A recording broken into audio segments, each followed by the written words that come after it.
مفتاح باب رحمة الله عدد ما في علم الله صلاة وسلاما دائمين بدوام ملك الله وعلى آله وصحبه. اللهم صل على سيدنا محمد صلاة تفتح بها لنا فتوح العارفين وتفقهنا بها في الدين وعلى آله وصحبه. اللهم صل على سيدنا محمد غناء فقري وحياة روحي وسرور قلبي ونجاتي في الدنيا والآخرة. اللهم صل وسلم على الحبيب المحبوب حبيب رب المربوب. السلام عليكم ورحمة الله وبركاته.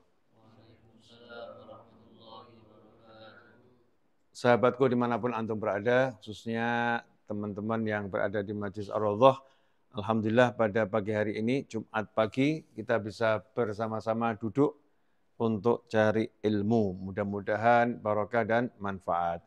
Nah, bagi yang sudah menyaksikan live streaming saat ini, silahkan sebelum kita lanjutkan, di-share dulu kepada grup-grupnya link ini. Ya, di-share, dibagikan, agar semakin banyak orang yang bisa ikut mendapatkan ilmu, ya, agar semakin banyak orang yang bisa bersama kita menikmati kajian ini. Insya Allah jadi berkah dan salah satu bagian daripada kita ikut berdakwah. Salah satu cara berdakwah adalah ikut share, ikut menyampaikan. Mandala ala khairin, siapa menyampaikan kebajikan, maka dia akan dapat pahala sama seperti orang yang melakukan kebajikan itu sendiri. Ini saya lagi praktek share. Ya, saya lagi praktek share. Jadi kalau antum sudah dapat, silahkan di-share juga kepada yang lain. Judulnya adalah Surga di Dunia. Ya, judulnya Surga di Dunia. Di dunia ini ternyata ada surga. Sebelum surga di akhirat nanti, ada surga di dunia ini. InsyaAllah akan kita bahas ya, akan kita bahas bersama-sama. InsyaAllah, bagi yang sudah bergabung jangan lupa ya segera share linknya, jadikan status, ya, jadikan status, kemudian bagikan kepada kawan-kawannya, kepada saudara-saudaranya, kepada pasangan hidupnya, kepada sahabatnya, ya, bagikan di grup-grup WhatsApp-nya, sehingga semakin banyak orang yang mendapatkan manfaat pagi hari ini. Mungkin lagi ada yang di kantor, baru nyampe, sambil bekerja, mendengarkan kajian ini, siapa tahu ada yang bisa dipetik pelajaran atau ilmunya, yang lagi di jalan sambil nyetir, yang mudah-mudahan juga menjadi teman perjalanan yang baik. Ya, teman perjalanan yang baik, sehingga selamat sampai di tujuan insyaallah. Kemudian yang lagi ngelamun, ya mudah-mudahan lamunannya terarah, enggak ngelamun yang aneh-aneh. Nah, dengan mendengarkan kajian ini dapat lamunan yang soleh, ya, lamunan yang baik. Juga bagi yang mungkin saat ini berada di rumah sakit, sedang sakit, semoga dengan mendengarkan kajian ini menjadi semangat untuk sehat sehingga diberi kesembuhan oleh Allah Ta'ala. Ya, dan untuk yang saat ini sedang bertugas di jalanan, semisal jadi apa ya, lagi jadi tukang parkir, nah, mungkin sambil parkir mobil, parkir motor, atau menjadi penjaga pintu rel kereta api, sambil menunggu kereta api yang harus lewat, ya, dengarkan kajian ini, insya Allah ada manfaatnya, dimanapun berada, mudah-mudahan kita bisa terus belajar. Nah, pada kesempatan kali ini insya Allah kita akan belajar tentang surga di dunia. Ya, surga di dunia. Jadi di dunia ini ada surga sebelum di akhirat nanti. Sebelum di akhirat nanti. Dikatakan di akhirat itu surga yang akan kita masuki, yang sudah ada, sudah diciptakan oleh Allah Subhanahu wa Ta'ala. Semua kenikmatan ada di sana. Tetapi dalam mensifatkan surga, salah satu hal yang penting yang disampaikan oleh Allah Subhanahu wa Ta'ala adalah di dalam surga itu saling bersaudara, tidak ada iri, tidak ada dengki. Naza'na, Allah sudah mencabut yang di hati mereka min ghillin, rasa iri, dengki, permusuhan itu sudah dicabut oleh Allah Subhanahu wa Ta'ala. Itu ciri-ciri utama penghuni surga. Jadi penghuni surga itu tidak ada kebencian, nggak ada iri, nggak ada dengki, nggak ada permusuhan di dalam surga antara penghuni yang satu dengan penghuni yang lain. Bersih, jadi yang ada hanya cinta. Ya, yang ada hanya cinta. Makanya kalau kita mau masuk surga, syaratnya adalah di dunia ini kita sudah bisa menjadi manusia yang mencabut rasa iri, mencabut rasa dengki, mencabut segala bentuk permusuhan dari hati kita. Cabut. Kalau masih ada di hati, rasa benci, rasa iri, permusuhan dengan siapapun, maka itu akan menghambat perjalanan kita menuju surganya Allah Subhanahu wa Ta'ala.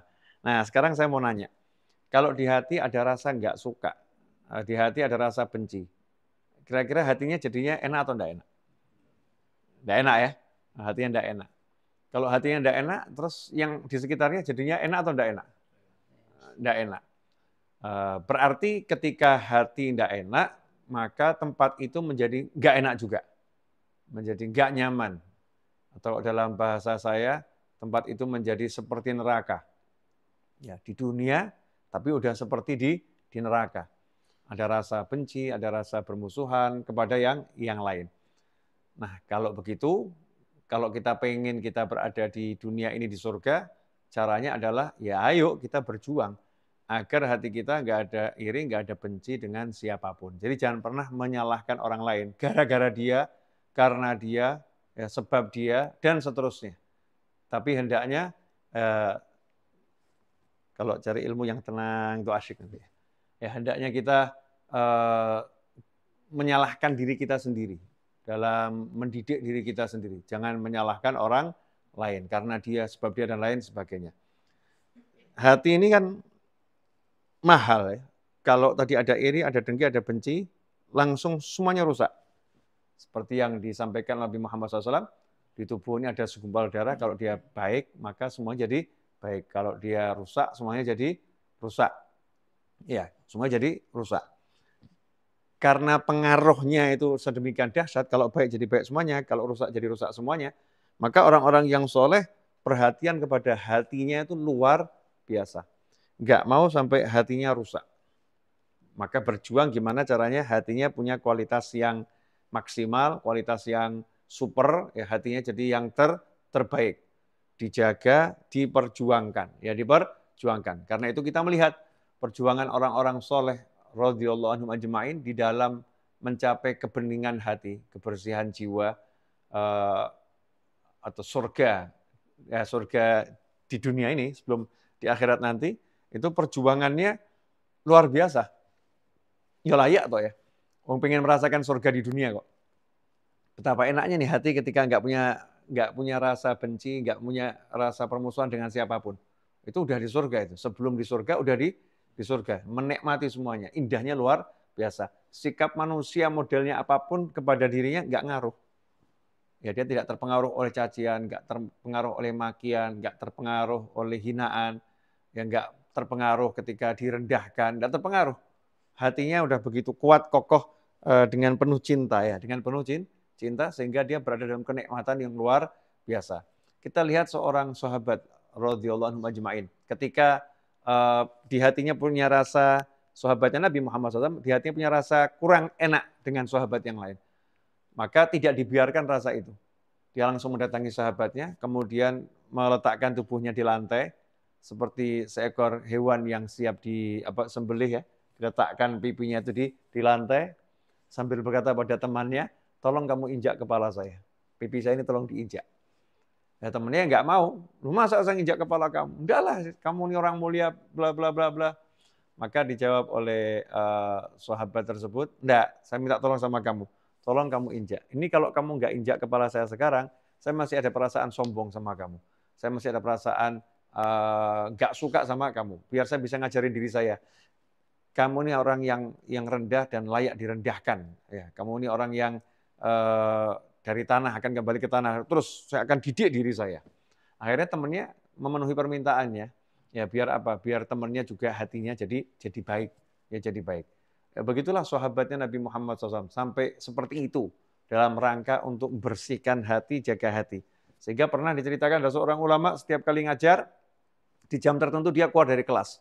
Muridnya ditinggalkan dulu, tunggu sebentar ya, keluar dari kelas.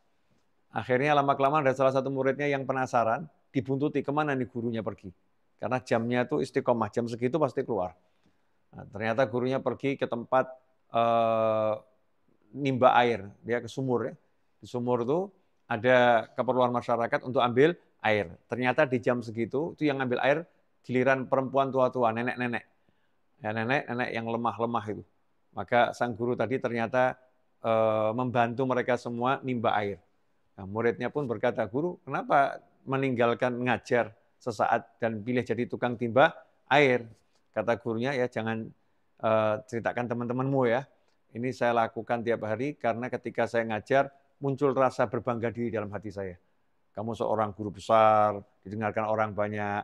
Jadi saya keluar untuk mematikan rasa itu dengan cara saya jadi tukang timba air. Saya jawab hati saya yang mengatakan kamu guru besar, saya jawab dengan kalimat, bukan, saya hanya tukang penimba air untuk nenek-nenek. Saya hanya pelayannya nenek-nenek. Memang harus berjuang, karena ini mau cari surga.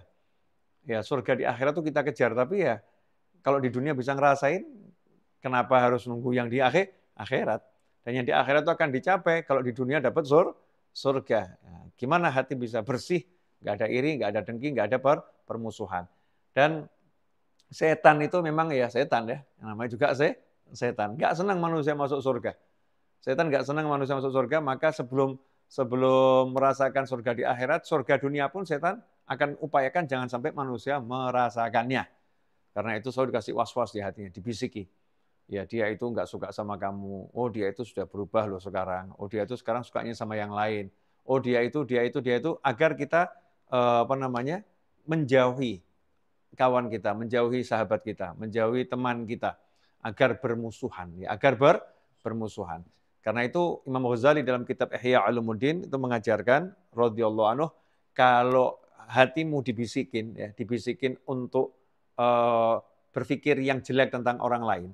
Kalau hatimu dibisikin oleh setan, atau dilihat langsung fakta, ya lihat fakta langsung tentang keburukan seseorang, terus dibisikin agar kamu menilai orang itu sebagai orang yang buruk, ya kamu diajari untuk menghakimi dan menghukumi ini orang jelek, maka saat itu juga kamu berikan alasan demi alasan membela temanmu itu.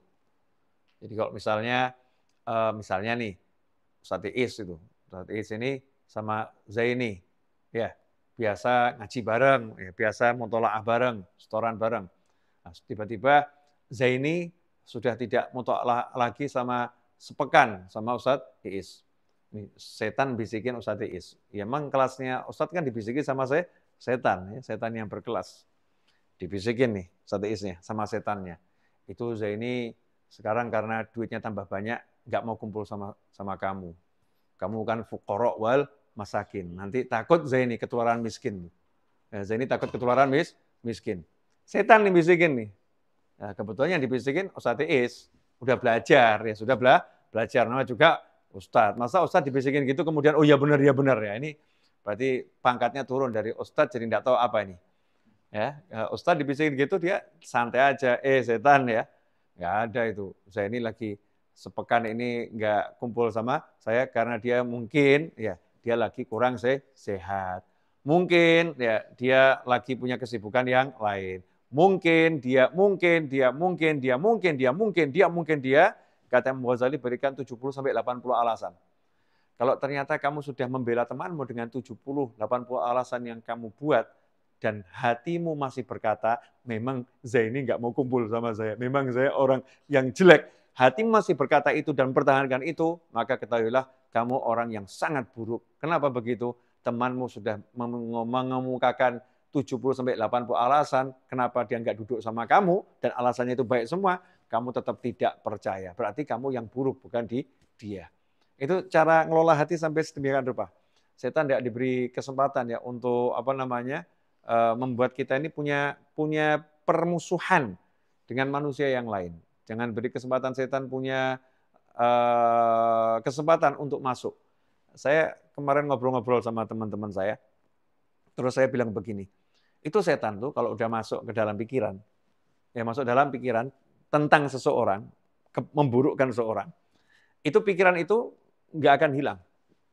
Akan nemeni makan, nemeni minum, nemeni tidur, nemenin sholat, nemenin ngaji. Yang nemenin ngaji, dibisikin tuh sama setan itu, nggak akan hilang. Betapa tersiksanya manusia yang semacam itu, ngeri. Nah orang-orang soleh nggak mau, disingkirkan semua itu. Ya semua disingkirkan, jangan sampai di kepalanya ada bisikan-bisikan. Makanya orang nggak boleh sendiri ngelamun. Nah, nanti setan tok isinya, setan masuk. Nah kadang-kadang di dalam masjid itu buat seseorang dia seperti di neraka. Di dalam masjid, kadang buat seseorang, dia seperti di neraka. Kalimat ini sengaja saya sampaikan biar melek semua ya. Di dalam masjid kok bisa seperti di neraka? Iya, dia duduk dalam masjid. Kemudian datang satu jamaah masuk masjid. Sholat sunnah di pojok. Langsung setan yang bisikin. Itu orang sholatnya di pojok, padahal ada tempat dekat kamu. Dia nggak mau sholat dekat kamu. Karena mungkin tubuhmu bau. Ya, dia lagi nggak suka sama aroma tubuhmu. Centang satu. Diiyakan. Ya. Kemudian yang kedua, datang satu orang lagi. Teman lamanya. Biasanya dulu kalau di masjid selalu duduk bareng, ngaji bareng. Ya, teman lama ini ketika masuk, lihat dia, terus lihat tok gini, nggak pakai senyum, langsung sholat. Setan yang bisikin, tuh lihat sekarang, dia sudah melupakan kamu. Sejak dia ke pondok pesantren, ya, dia belajar, sekarang udah alim, dia nggak mau kumpul sama kamu. Kamu dianggapnya orang bodoh. Ya, kamu orang bodoh yang nggak layak didekati itu. Tuh, dia nggak mau sama kamu. Datang satu orang lagi, ya, tahu bahwasannya ini yang duduk ini yang ngurusi masjid, kebersihan masjid, yang ngepel, nyiapkan semuanya gitu. Ya, tahu itu. Ternyata orang ini semua diajak salaman, yang dua diajak salaman. Dia nggak diajak salaman. Oh, memang dia begitu. Dia merendahkan saya. Mentang-mentang yang dua itu ustadz, yang dua itu orang luar biasa, disalamin. Tapi saya ini tukang pel masjid nggak dihargain. Saya nggak dihargai. Itu dia sedang ada dalam neraka. Walaupun di dalam masjid, tapi hatinya jadi neraka. Enggak enak luar biasa. Susah ya di masjid, sempit dadanya, sempit hatinya. Bukan karena masjidnya, bukan. Tapi karena hatinya. Karena hatinya. Makanya jadikan tempat dimanapun kita berada itu menjadi surga. Dengan hati yang bersih. Nah kalau hati yang bersih masuk masjid, Masya Allah. Itu udah hatinya surga berada dalam daril jannah ya. Surga yang sebenarnya. Masjid rumahnya Allah subhanahu wa ta'ala, dia akan dapat karunia-karunia yang luar biasa. Ini judulnya jaga hati yang kecil nih loh, yang tersimpan di dalam tubuh. Jangan sampai dimasukin kotoran. Dia harus diperjuangkan, jangan dibiarkan. Ya harus mati-matian berjuang. Itulah jihad al-akbar. Orang sibuk ngomong jihad ya. Mujahadah yang paling besar, jihad terbesar, jihad melawan nafsu. Jangan sampai nafsu masuk ke hati, jangan sampai ego masuk ke hati, jangan sampai setan masuk ke hati. Yaitu yang namanya selalu di medan perang yang terdepan, yaitu perang lawan setan, melawan nafsu, melawan diri sendiri. Enggak dibiarkan setan yang bisa ini, iya, ini nafsu yang bisa ini, iya, egonya bilang begini, iya, semua diiyakan. Sehingga dia menjadi manusia yang terjajah di dirinya sendiri. Enggak bisa menjadi tuan di tubuhnya. Tidak bisa menjadi raja di tubuhnya. Nah di tubuh kita adalah raja yang punya aturan. Aturannya Allah subhanahu wa ta'ala. Jadi saya katakan sama diri, menurut Allah begini. Menurut Rasulullah begini. Menurut Allah begini. Menurut Rasulullah begini. Jangan beri kesempatan setan untuk membisikkan sesuatu dalam diri kita. Dalam diri kita. Karena itu diancam ciri-ciri penghuni neraka adalah orang-orang yang suka melupakan jasa. Ciri-ciri penghuni neraka adalah orang-orang suka melupakan jasa baiknya orang lain. Jadi kalau ada orang baik, punya 1000 jasa, karena satu keburukan itu hilang semua kebaikannya. Ya kebaikannya hilang, karena satu keburukan. Contoh, paling enak buat contoh ya Ustaz Iis. Ya, ini Ustaz Iis ini tarawih ngimamin, azan yang bagian azan. Ya, qomat bagian qomat, nyapu, ngepel, dan lain sebagainya. Semuanya nih di urusan musola dipegang Ustaz Iis. Misal ya, kemudian Aldi ini, ya Aldi Masya Allah, ya dia juga terkadang bantu Ustaz Iis, terkadang bantu Ustaz Iis. Nah suatu hari ini Aldi ini dia ulang tahun, ya, dia undang semua relawan untuk makan, ya makan di dapur nasi goreng ala Aldi. Masya Allah, ternyata Ustaz Iis tidak datang. Yang diharapkan sama Aldi dikasih undangan khusus Ustadz Fadl nanti. Jangan sampai nggak hadir Ustadz. Ya jam sekian di dapur ya, ulang tahun saya ini. kita akan makan nasi goreng ala saya. Ala Aldi, bisa dibayangkan Aldi buat nasi goreng itu kan, Masya Allah itu. Pasti rasanya luar biasa ya. Ini Aldi buat nasi goreng. Ternyata di jamnya ditentukan, Ustadz Iis, dia tidak datang. Ya, nggak datang, dia sibuk ya dengan handphonenya. Ya, sibuk dengan handphonenya. Kelihatan di depan kolam koi, lagi asik dengan handphonenya live streaming. Ustadz Iis, Masya Allah. Hai guys, jangan lupa ya, beli di tokonya Anis ya, sarung goyornya jangan lupa, sibuk jualan sarung goyor yang Ustadz Iis. Nah itu karena lupa satu, Aldi ini marah. Ya Aldi marah, saya nggak mau kenal lagi sama Ustadz Iis. Ya, padahal selama ini yang bersihkan kamarnya Ustadz Iis, itu ada kamarnya Aldi yang bersihkan Ustadz Iis, yang bersihkan toilet Ustadz Iis, ya Aldi ini tinggal duduk aja selesai. Semua jasanya Ustadz Iis ini hilang, nggak dihargai, hanya karena satu salah. Itu ciri-ciri penghuni neraka, melupakan jasa. Jadi orang nggak bisa lihat kebaikan orang lain, itu berarti hatinya buruk. Hatinya buruk. Orang yang baik itu tidak akan pernah melupakan kebaikan orang lain. Walaupun lihat busuknya orang kelihatan, tapi dia bisa katakan ini betul jelek, tapi dia punya baik. Nah, baiknya inilah yang diambil, buruknya dikesampingkan. Nah, sebaliknya orang yang jelek, naudzubillah min dzalik, kalau kita seperti itu segera kita perbaiki. Satu jeleknya kelihatan, 1000 baiknya ketutup. Seperti apa kata gajah di pelupuk mata tak tampak, semut di seberang lautan kelihatan. Ainul hubbi an kulli aibin kalilatun. Ya, wa ainu sukhdi tubdil masawiyah. Mata yang melihat dengan cinta itu dia akan menutup semua aib. Enggak kelihatan aibnya. Yang kelihatan yang baik-baik saja karena lihatnya dengan cinta. Tapi mata yang melihat dengan kebencian itu yang kelihatan hanya keburukan. Baiknya enggak kelihatan. Makanya kalau kita melihat dengan benci, hidup kita enggak enak. Kelihatannya buruknya orang semua. Buruknya ini. Apa enaknya ketemu orang kelihatan buruknya. Ketemu orang kelihatan buruknya. Enaknya apa? Jadi dunia jadi buruk buat dia. Dunia kok buruknya luar biasa. Tapi kalau dia melihat dengan penuh cinta, setiap lihat sesuatu dilihat kebaikan, keindahan. Ya, indahnya luar biasa dunia ini. Ini semua bergantung dari kesungguhan kita. Mau enggak kita ini ya menjaga hati, terutama belajar dulu untuk tidak mendengarkan bisikan setan yang ngajarin kita untuk menilai orang lain dengan penilaian yang buruk. Ya, dengan penilaian yang buruk. Jadi kalau ada setan bisikin, langsung katakan, oh mungkin dia, kasih sejuta alasan. Jangan sampai setannya menang. Sampai alasan itu membuat hati kita tenang. Jadi lapang kita. Dia enggak seperti itu. Dia mungkin. Kalau sampai ternyata memang betul dia seperti itu, kasih alasan lagi. Oh manusia dia, wajar. Ya, dia wajar. Tapi buat wanita, mohon maaf, jangan memberi excuse pada diri sendiri, ini untuk orang lain loh ya. Untuk orang lain, seringkali kadang ini oknum wanita kalau dinasihatin jawabannya saya lagi menstruasi. Ini masa-masa saya mens, jadi wajar kalau hati saya jadi sensitif. Jadi wajar kalau saya jadi mudah benci sama orang. Jadi wajar kalau saya jadi mudah suudzon sama orang. Ini salah ya. Kalimatnya siapa seperti semacam itu. Malaikat Israil alaihissalam nggak mengatakan maaf ya kamu lagi menstruasi, jadi dimaafkan. Nggak ada. Orang lagi menstruasi, nggak ada orang mens kemudian yang haram jadi halal. Karena saya menstruasi, berarti saya boleh gunjing orang. Karena saya menstruasi, berarti saya boleh suudzon sama orang. Karena saya menstruasi, berarti saya boleh marah sama orang. Tidak ada ajaran semacam itu.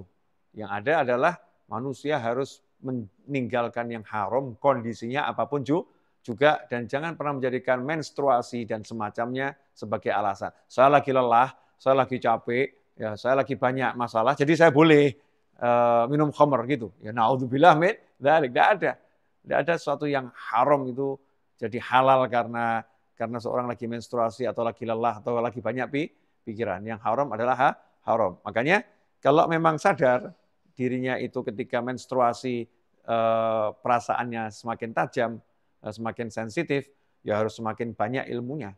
Nanti kalau nilai orang, oh ini orang kok begini ya langsung jawab sama dirinya itu. Enggak, dia enggak begini, dia begini, kasih alasan yang banyak sehingga hatinya selamat. Sudah ibadah yang wajib tidak dilakukan karena terhalang menstruasi, zikir gak diperbanyak, terus hatinya rusak ya. Naudzubillah min dzalik. Ini untuk kawan-kawan yang mungkin suka excuse tanpa disadari, cari alasan dengan kondisi hidupnya, maka mari yuk kita perbaiki diri kita. Jangan sampai hati kita dirusak oleh setan, nafsu, ego, dan dunia. Kita harus berjuang. Nah, itulah perjuangan yang sesungguhnya. Ya, perjuangan yang sesungguhnya. Sehingga kalau hidup kita begitu, udah asyik. Beb, gimana dengan komen-komen yang suka muncul di WhatsApp kita, suka muncul di YouTube kita, kadang di YouTube muncul komen-komen yang negatif itu. Cara menyikapnya bagaimana? Saya sederhana, uang itu cuma keyboard aja kok kamu tanggapi. Itu kan keyboard. Yang ngetik bisa manusia, yang ngetik bisa robot, ya bisa mesin. Manusianya juga kita nggak kenal siapa.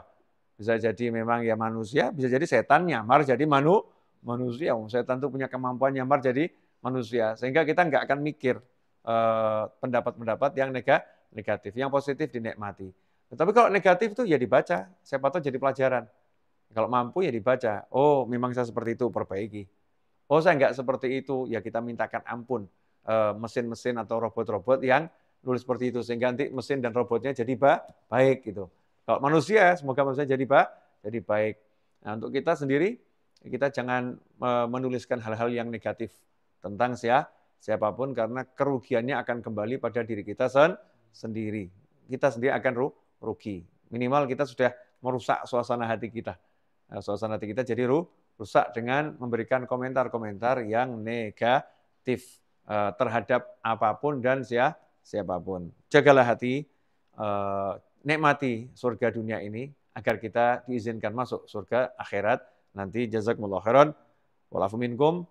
Jangan lupa nanti malam untuk sahabatku dimanapun untuk berada, kajian rutin Majelis Ar-Raudhah Jumat malam Sabtu sudah aktif kembali, dan Jumat malam nanti tema kajiannya adalah saya akan jelaskan makna di balik lagu Cinta Kita, slang by Bim Bim ya, Mas Bim Bim itu ada lagunya Cinta Kita.